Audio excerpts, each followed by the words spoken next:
Available for download right now from the Microsoft Live website is the first application that uses the Seadragon interface. It's still very much a prototype and you can't do a lot with it, but the potential is there. It's called Photosynth. And as you can see, it uses the Seadragon interface. So we have pictures that we can move into and that we can move around, and we can go and have a look at any of these pictures. I should say these pictures aren't mine. These were all taken from the Flickr website, which is a photo sharing site, and are all there for download by members of the public. And that's what Microsoft did. They went onto Flickr and downloaded any pictures that related to St. Mark's Square in Venice. But this isn't the interesting bit. The interesting bit is if you come out of that and into the 3D view. Because in the 3D view you can interact with the images in a completely different way. So we can move around St. Mark's Square.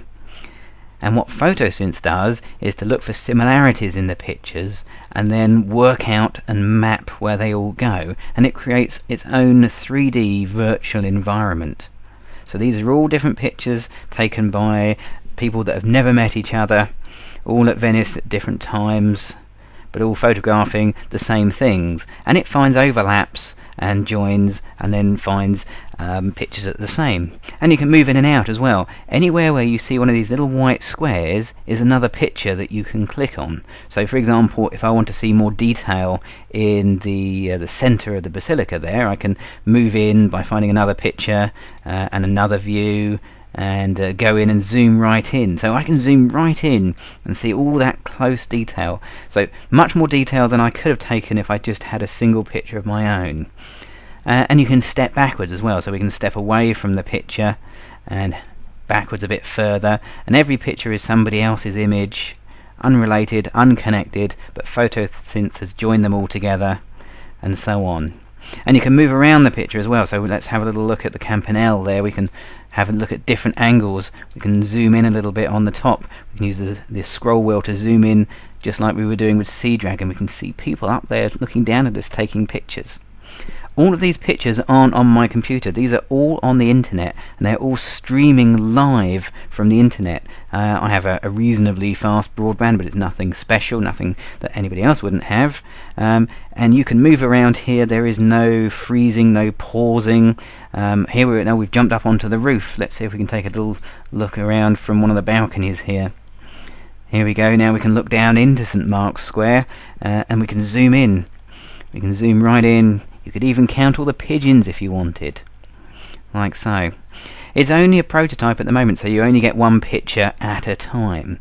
But there are things you can do. You can have a 3D flyover, so we can fly over St. Mark's Square and have a look all the way around it. That will probably run a little bit jerky on the video, we'll have to see. But you can do that again and just pause it anywhere, so we can stop there. Now this 3D model is generated by looking at the pictures and the computer working out a shape. This hasn't been programmed in, it's purely worked out by the photographs that it found that fitted the model. And we can click on any of these pictures, you can see lots of squares, and zoom right in. So we can go and see that picture, for example. Another thing that you can do with Photosynth is to turn the cameras on. So if we click on the cameras, you now see lots of little orange squares if we zoom down into them, little orange things, and when you hover over them it'll show you where the camera was pointing. So they've worked out where the picture was actually taken from. So that one, for example, is a picture of, well, a little bit of the basilica and a lot of a bucket of champagne by the looks of things. They're all different pictures. Let's move across this one. Here we are, look. That was taken with somebody obviously sitting at one of the cafes. There's one over here. That's taken looking up at some detail of the Doge's palace by the looks of things. And so you can move around. You can look at every camera angle. You can work out where people were standing and what they were photographing. And of course you can move in and out of any of these pictures and interact with it. You can always go back to the Sea Dragon view and pick different pictures that way as well. So there are lots of different ways that this software can be used and interactive, and the idea is that it makes the internet a smaller place. It makes all of our photos join together so we become part of one big photographic community.